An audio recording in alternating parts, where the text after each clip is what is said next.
ewadene kok ngantos mboten dipun ampilaken, mboten dipun sewakaken, mboten dipun sade, mboten dipun paringaken. Nuwun sewu. Kula sowan mriki sampun dipun paringi purba wasesa. Menawi Kalimasada mboten paduka paringaken dumateng kula, mboten nganti kenthong subuh kraton mriki badhe rata padha bumi. Agyatri sang kapirangu rinangkul kinempit-kempit doh sang reknaning bawana nyosi tukang walang ati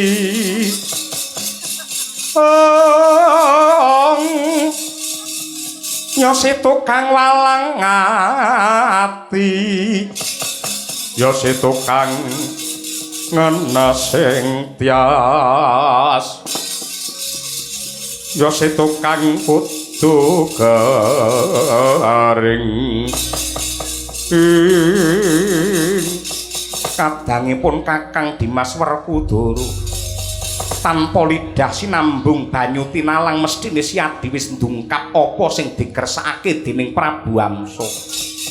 Mula kang mangkono Yayi Purbawasesa ndak pasrahke marang Dimas Bratasena.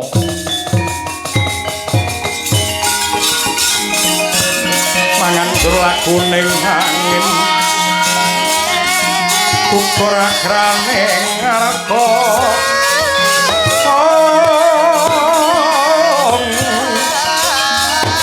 kura-kur nitorek kiri-kiri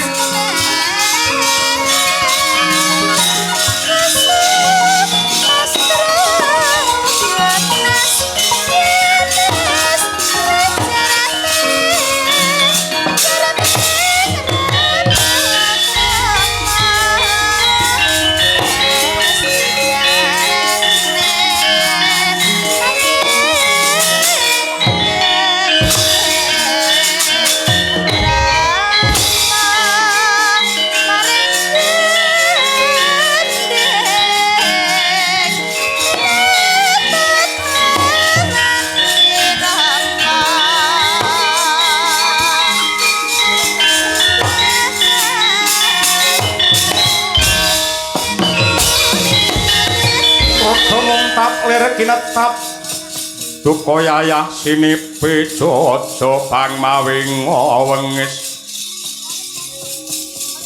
netra kocak nguntar handir hitep nyomelo cakra prapan brabak branang kaya kembang worawari yen kasumeta marang seketeng bal murup dahanane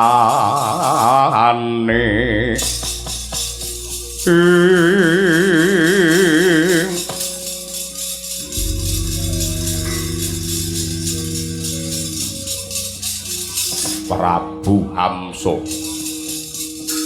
jeng kandika sinten dipanuhake kadang panenggak Pandhawa satriya Jodipati Werkudara kang dadi aranku. Wonten wigatos menapa Raden?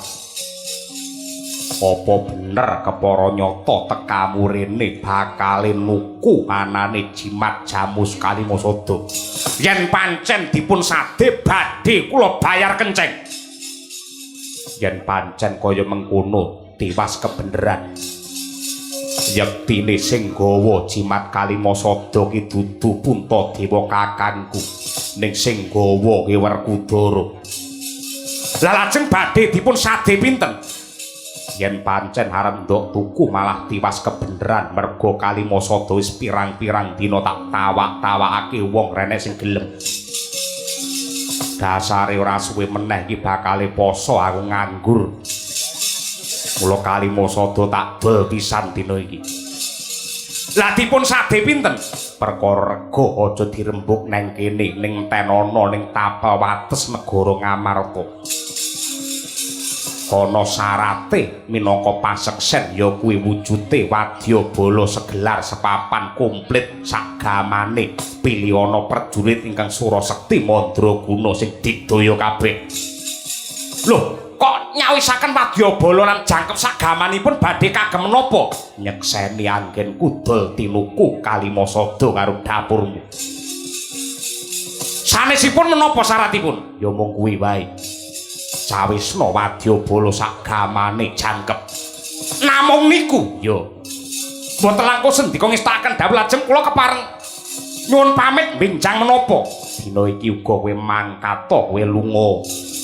Kowe ngenten ana tapel wates negara Ngamarta. Siagakna wadya balamu mengko genti tapak aku sing bakal nusul. Wah nggih, yen to tela kados mekaten mboten langkung ngaturaken panuwun. Sedaya para lenggah kalilan kula nyuwun pamit saking ngarsa paduka. Muga-muga lepas paramu jembaro kuburmu.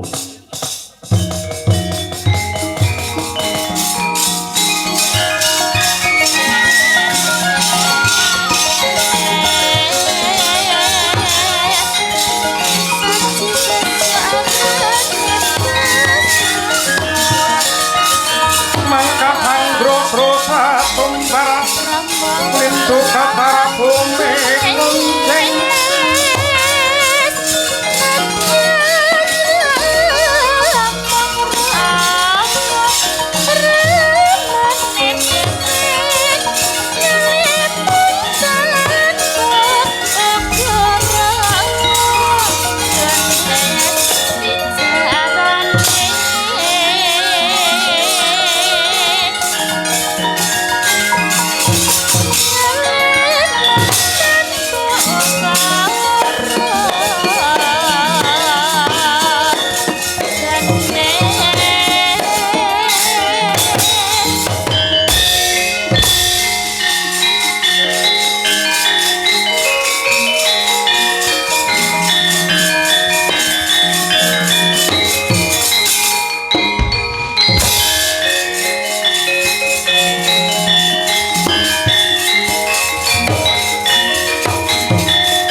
lewar ngawur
tiyang menika menawi kagungan gegayuhan ingkang luhur tartamtu jawata badhe paring colok pepadang. Buktinipun praptanipun Narendra Arga Bentar nenggih pun Hamsa menika mujudaken panuntun trontong pepajar tumrap kasidaning gegayuhan para Pandhawa anggenipun ngupaya Narendra hambek